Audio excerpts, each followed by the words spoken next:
noite. Nós vamos apresentar agora o texto do número 5. Amanda, Daniele, a Juliana, a Lucimere que está gravando e a Marta. Vamos passar. O nosso texto, ele é A Noção de Compreensão Responsiva Ativa, da autora Rita Maria Diniz Osório, da Universidade Federal do Alagoas.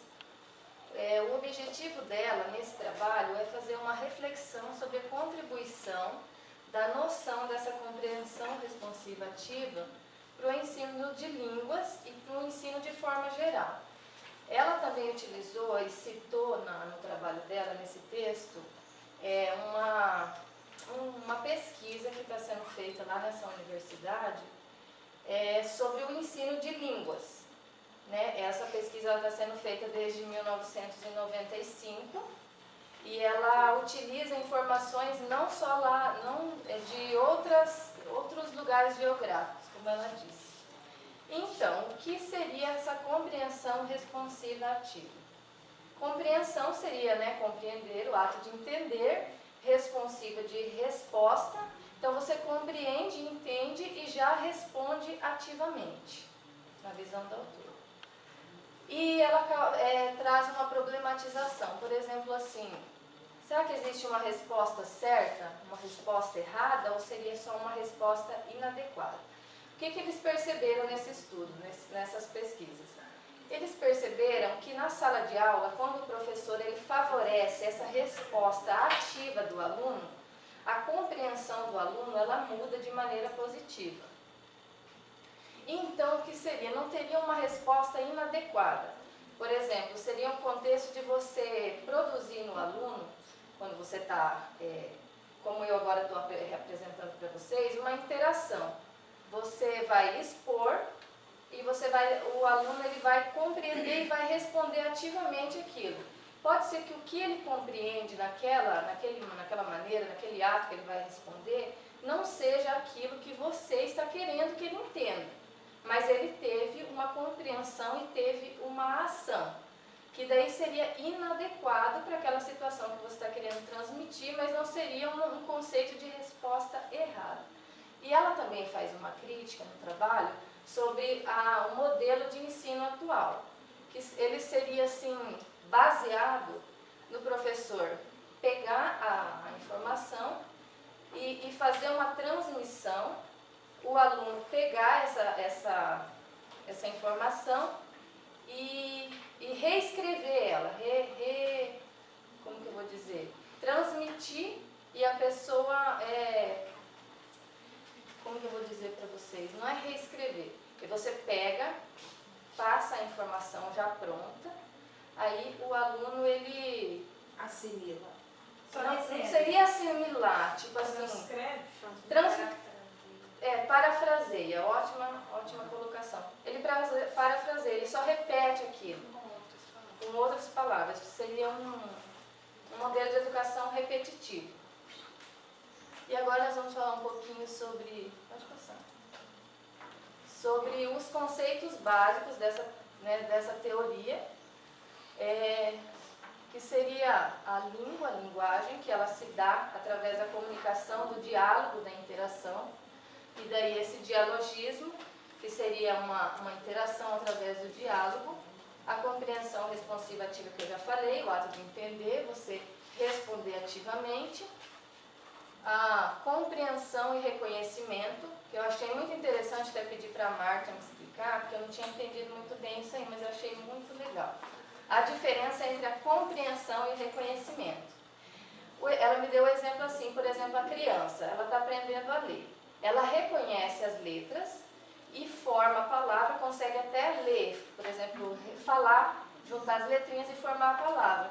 Mas ela não compreende. No caso, ela não entende o que aquilo significa, mas ela sabe falar aquilo. E ela faz o estudo das línguas, o ensino de línguas. Então, nisso, ela diz que quando a gente só reconhece, então a gente não aprendeu a língua ainda, a gente só aprendeu a reconhecer. Essa produção responsiva ativa seria o que você vai, a partir dessa compreensão, que você vai produzir. Você vai fazer uma produção.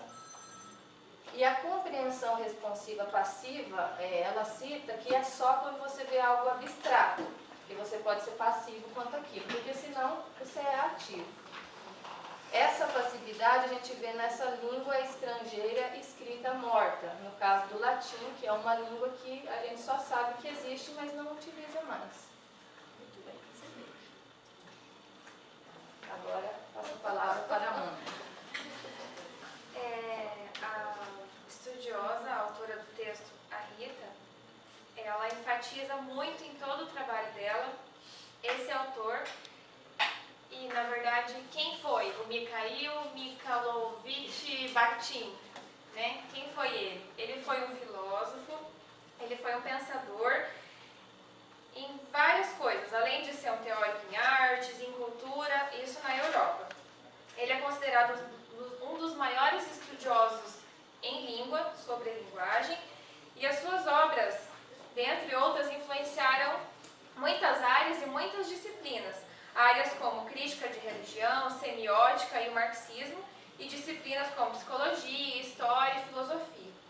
Então, em todo o trabalho dela, ela cita o Círculo de Bakhtin, né? Então, o Bakhtin, ele foi líder de um grupo de intelectuais na Rússia, e esse grupo denominava-se Círculo de Bakhtin. Eles faziam diversos estudos. Algumas das obras principais dele é Marxismo e Filosofia na Linguagem, Estética e Criação Verbal, Questões de Literatura e Estética. Alguns deles ela cita e referencia várias vezes no texto dela. Então, a formação do aluno, ensino e aprendizagem em questão. A concepção bancária, a concepção ideológica do ensino e aprendizagem. Instalação de práticas que favoreçam a compreensão responsiva ativa de leitura de textos, e produção responsiva ativa, que inicia na compreensão como processo que se estabelece na interação verbal e não verbal e conclui na materialidade dos textos. A produção responsiva, ela se inicia na compreensão. Você tem primeiro a compreensão e a atividade que precede isso é uma produção responsiva ativa, onde você passa a produzir a partir da sua compreensão. Pode passar, por favor. Então, no ensino daí nós chegamos ao que nos diz respeito, até então, que de nossa formação, que é a língua estrangeira, e ela toca nesse sentido. Ensino e aprendizagem de língua estrangeira. Então, a atividade de compreensão oral e escrita e expressão oral e escrita em sala de aula mostram que as atividades de compreensão e de produção podem alternar-se sem hierarquia. Passa, por favor, eu vou explicar de uma vez. A língua materna é utilizada em alguns casos para expressar e confirmar uma compreensão responsiva ativa que ainda não foi produzida em língua estrangeira, o que não quer dizer que não haja essa compreensão. O aluno realiza essa ação, faz parte do processo de aprendizagem e considera-se como etapa preliminar antes da expressão adequada em língua estrangeira. Então, as atividades de produção, em língua estrangeira, elas podem se iniciar desde o início da nossa formação. Então, ela tem que ser vagarosa, ela tem que ser aos poucos, ela tem que ser despacito, para que ela deixe de ser para nós uma língua estrangeira e ela passe a ser para nós uma língua ativa. Porque, por exemplo, para muitos de nós, a língua espanhola, ela é uma língua estrangeira, estranha, porque a gente não tem hábito, não tem conhecimento dela, né? Então, no momento da aprendizagem com relação à língua estrangeira, o papel do professor, ele é fundamental. Ele é extremamente importante, porque é nesse processo que ele vai estar aqui nos colocando em situações diversas de iniciar em língua estrangeira e tirando as nossas dúvidas quando a gente diz: professora, como é que diz sapato em espanhol? Como é que diz tal coisa? Então, é nesses momentos que ele vai estar aqui para nos auxiliar e de pouquinho nos ir transmitindo para nós os conhecimentos mais aprofundados. Então, esse é um desafio de modificar o que muitas vezes acontece em iniciantes em língua estrangeira, a dificuldade da produção. Porque nós temos uma grande dificuldade na produção. São poucas as pessoas na nossa sala mesmo, que é o caso, que são assim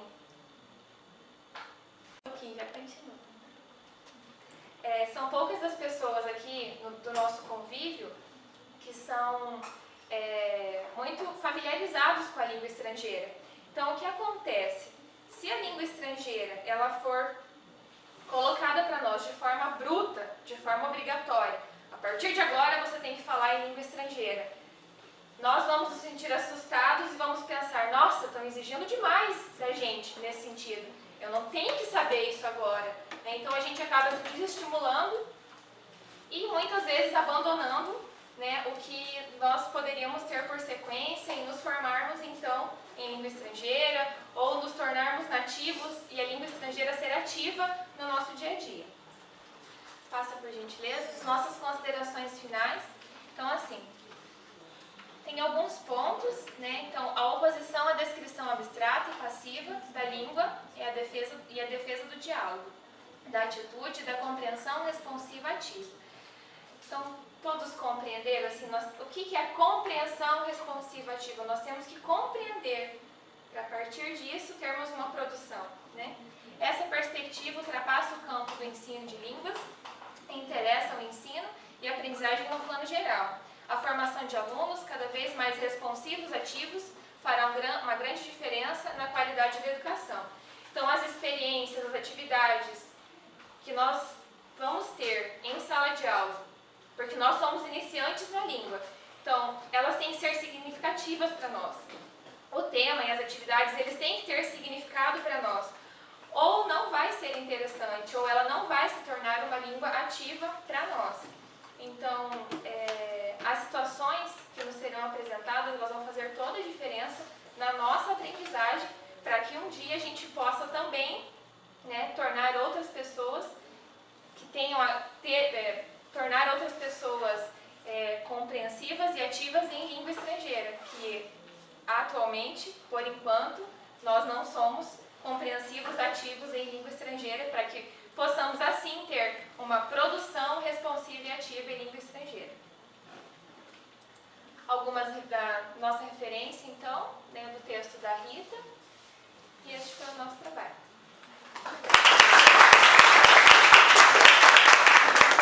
Posso fazer uma pergunta? Vocês disseram, parabéns aí pela apresentação, interessante, né, para nós como estudantes da língua estrangeira.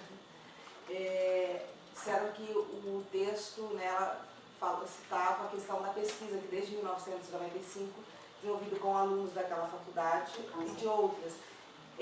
No texto ela chegou a colocar qual a técnica, então, dentro dessa pesquisa, no caso? Dessa pesquisa, os resultados, algumas coisas comparativas? Sim, pelo que eu percebi, ela é uma pesquisa observadora. Por exemplo, ela pega lá em sala de aula, observa lá como que está sendo a transmissão do conhecimento, avaliando, analisando essa parte da compreensão responsiva ativa. Foi até o que eu citei, que daí o resultado da pesquisa foi que eles viram assim, que quando o professor ele favorecia uma resposta ativa do aluno, ele percebia que a produção, a compreensão do conhecimento para o aluno, ela mudava completamente de maneira que favorecesse tanto o professor quanto o aluno. Então, quer dizer, é você valorizar mesmo aquela resposta que não seja totalmente completa, porque geralmente o professor quer aquela tal como estava no texto, não. É você ir esse diálogo, né? Quer dizer, até ali depois ele cita a questão do dialogismo. Sim, porque relata que o importante nesse sentido é não tratar como errado. É inadequado ou incompleto. Errado não. Porque eu tive algum tipo de compreensão, alguma coisa eu compreendi. Foi inadequado para aquela pergunta, mas não foi errado. Então, esse tipo de compreensão que ela